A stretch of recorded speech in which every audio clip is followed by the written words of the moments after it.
وہ اس ایریا میں مطلب اب دنیا کو بھول جائیں گے لوگ، گلگت بلتستان کی خوبصورتی اتنے آگے جائے گی اس روڈ سے۔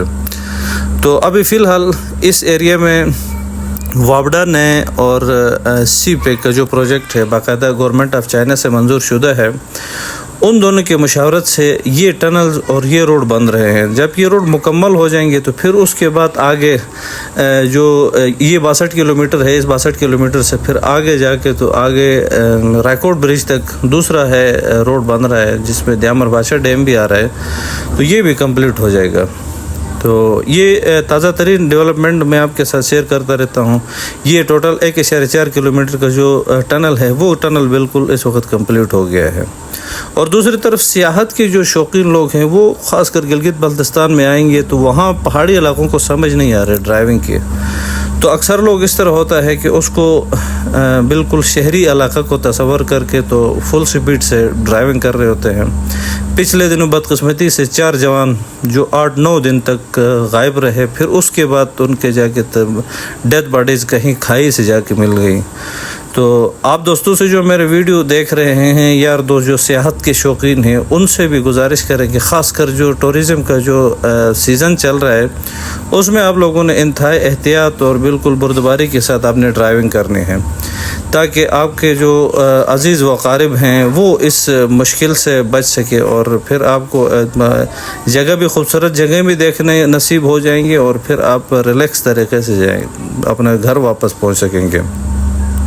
تو بڑے خطرناک واقعہ یہاں پہ اس ایریا میں ہوگا۔ یہ روڈ آپ کو اس وجہ سے دکھا رہا ہوں کیونکہ یہاں سیاحت کا سیزن بھی ساتھ چل رہا ہے اور یہاں حادثات بھی ہو گئے ہیں۔ اب وہ حادثہ ایک بالکل دل دہلانے والا حادثہ تھا جس میں خوبصورت 4 جوان جو اس کے تھے گجرات کے تھے، تو وہاں پہ ان لوگوں کے بالکل صف ماتم بیچ گئی، اور پورا علاقہ بلکہ پورا ملک اس کے لیے افسوس کرتا گیا کہ بھائی اس طرح کے مسائل ہیں اور ہم لوگ اس کو بالکل اگنور کر رہے ہیں۔ تو یہ سیزن میں خاص کر اس ایریا میں آپ نے بڑا احتیاط سے چلنا ہے۔ دوسرا یہ کہ جو Dasu dam hydro power project ہے، اس کا فیس انشاءاللہ اگلے سال فرسٹ فیس سے اس کے جو انرجی ہے وہ اس میں شامل ہونے والی ہے انشاءاللہ۔ ان کی جو انرجی ہے نیشنل گریڈ میں شامل ہونے، تو یہاں پہ اس روڈ پہ یہ جو روڈ ہے یہ بابوسر کا روڈ ہے، یہاں پہ بڑے خطرناک حادثے بھی ہو گئے، اور اب ہم اس روڈ پہ گزر رہے تھے تو رستے میں ایک گاڑی بڑے زبردست قسم کی نئی گاڑی تھی، وہ اس روڈ سے انہوں نے بالکل نظر انداز کر کے تو آگے نکل گیا، اور پھر وہ وہاں آگے پھسل کے تو اس نے بڑی مشکل سے اپنے آپ کو کنٹرول کر لیا۔ اور اس کے ساتھ یہ دوسرا ٹنل ہے جو بالکل داسو ہائیڈرو پاور پروجیکٹ کا، یہ ٹنل بھی مکمل ہے، اور اس ٹنل پہ یہ بھی اس میں کیچ اس کی بالکل آپ رائٹ سائڈ پہ باہر نکلیں گے تو یہاں پہ داسو ڈیم کا جو مین ڈیم ایریا ہے وہ آپ کو نظر آئے گا۔ آج کل اس روڈ پہ سفر کرنے کے لیے کافی مسائل کا سامنا ہے، مطلب یہاں پہ لوگ جاتے ہیں تو باقاعدہ ایک شیڈول دیا گیا ہے کہ آپ نے صبح 8 بجے سے پہلے اس ایریا کو کراس کرنا ہے، دن 12 بجے کے بعد اس ایریا کو کراس کرنا ہے، اور پھر شام 6 بجے کے بعد اس ایریا کو کراس کرنا ہے۔ تو ان ایریاز میں اب ہم تکالیف اٹھا رہے ہیں کہ کیچ پہ سفر کے لیے، تو پھر تاکہ آنے والی نسلیں اس پہ سکون سے سفر کریں گے اور پھر ایک نئے دور میں ہم داخل ہو جائیں گے۔ تو ان لوگوں کے ساتھ ان جو مقامی لوگ ہیں وہ اس ایریا کے اتنے مہمان نواز اور اتنے محنتی اور اتنے مطلب حب الوطنی رکھنے والے لوگ ہیں کہ مزہ آ جائے گا۔ یہ سامنے دیکھیں آپ کو یہ گاڑی نظر آئے گی، یہ گاڑی یہاں پہ حادثے کا شکار ہو گئی، اور یہ یہاں فیملی کے ساتھ یہ لوگ تھے تو انہوں نے اوپر چڑھا دی تھی، یہ بال بچ گئے ہیں۔ تو خدا نہ کرے کہ کسی بھی یار دوست کو اس طرح کے مسائل کا سامنا ہو اور پھر اتنے تکلیف اٹھانے پڑے گے۔ میرے ویڈیو دیکھنے والے میرے جو یار دوست ہیں، احباب ہیں، ان سے میں اسپیشل ریکویسٹ کروں گا کہ یہ آپ نے سیزن میں خاص کر گرمیوں کے سیزن میں لاکھوں کے تعداد میں یہ لوگ گلگت بلتستان کا رخ کرتے ہیں، دیامر بادشاہ ڈیم کا وزٹ کرتے ہیں، داسو ہائیڈرو پاور پروجیکٹ کا ذکر کرتے ہیں، وزٹ کرتے ہیں۔ تو آپ لوگوں میں بھی آپ اس طرح کرنا ہے کہ آپ بالکل سیف رہیں اور بحفاظت طریقے سے ان ایریاز میں پہنچ جائیں۔ دوسرا یہ کہ اس کے علاوہ میں اگلے ویڈیو میں انشاءاللہ وہ بھی بتا دوں گا کہ سیاحت کے ساتھ ساتھ جو ڈیمز بن رہے عطابات میں ہے، جو 54 میگا واٹ کا ہائیڈرو پاور پروجیکٹ ہے، وہ کب کمپلیٹ ہو رہا ہے اور اس کے لیے کیا کچھ ابھی تیاریاں ہو رہی ہے اس کا بھی انشاءاللہ آپ کو بتا دوں گا. اس کے ساتھ اسی روڈ پہ جس روڈ پہ بھی میں گزر رہا ہوں اسی روڈ پہ بالاکوٹ میں بھی ایک ہائیڈرو پاور پروجیکٹ ہے. سوکھی کناری کمپلیٹ ہو چکا ہے, اس کی بھی میں نے آپ کے ساتھ فوٹیج شیئر کرنی ہے. تو اس ملک میں کسی بھی طریقے سے ایک تبدیلی آ جائے اور پھر آنے والے وقتوں میں ہمیں پانی کے لیے اور بجلی کے لیے ترسنا نہ پڑے.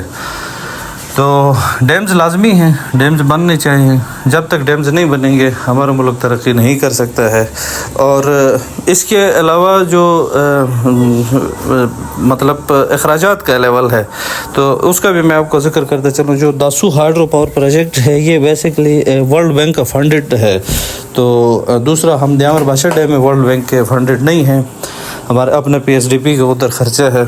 تو خدا کرے کہ جو دیامر بادشاہ ہے اس کے لیے بھی ورلڈ بینک جیسے ادارے, جو دوسرے مالیاتی ادارے ہیں ان کی بھی یہاں پہ ہو جائے, پارٹیسپیشن ہو جائے, ان کی بھی امداد شامل ہو تو پھر انشاءاللہ یہ ڈیمز بڑے جلدی بن جائیں گے. اور اس وقت جو کرنٹ ہمارے جو حکومت چل رہی ہے ان کی خاص توجہ ہے, ریاست کی طرف سے بھی توجہ ہے, ہمارے آرمی کی طرف سے بھی توجہ ہے, ہمارے جو سیاسی لیڈرشپ ہے چاہے وہ کرنٹ ہے چاہے وہ پریویس حکومت ہے ان سب کی توجہ ہے ڈیمز کی طرف. لیکن درمیان میں ہم نے بڑا عرصہ مس کر دیا ہے جس کی وجہ سے ہمیں طرح طرح کے مسائل کا سامنا کرنا پڑا. اور اب جا کے تو ہمیں جو انڈس واٹر ٹریٹی ہے اس کا بھی ہمیں نقصان اٹھانا پڑ رہا ہے. تو خدا کرے کہ ہم اس دریا سندھ سے یہ جو اباسین ہے, اباسین کا مطلب آپ کو سمجھتا ہے کہ اباسین مطلب جتنے بھی دریا ہیں اس کا ابا ہے. تو اباسین کا مطلب یہ دریاؤں کا باپ. تو اس دریاؤں کے باپ سے ہم اپنے سارا ضرورت حل کر سکتے ہیں بشرط یہ کہ ہم اپنے ڈیمز کو تعمیر کر لیں. اور جتنے ڈیمز ہیں وہ کالا باغ کی طرح سیاسی نظر نہ ہو جائے. قوم کو متحد ہو کے کالا باغ کے حوالے سے بھی آواز اٹھانی چاہیے تاکہ کالا باغ بنے. جن لوگوں کا نقصان ہوتا ہے ان کو 10 گنا 15 گنا زیادہ آپ ان کو اکوموڈیٹ کرے, سارا قوم لبیک کر لے, کالا باغ بنائیں. دوسرے تیسرے جتنے بھی ہیں جو انڈر پروسیس ہیں ڈیمز, مطلب اس دریا سندھ پہ جو 48,000 میگا واٹ کے جو باتیں چل رہی ہیں, جو پرپوزڈ ڈیمز ہیں, ان سب کو بنائیں گے تو ملک ترقی کر جائے گا.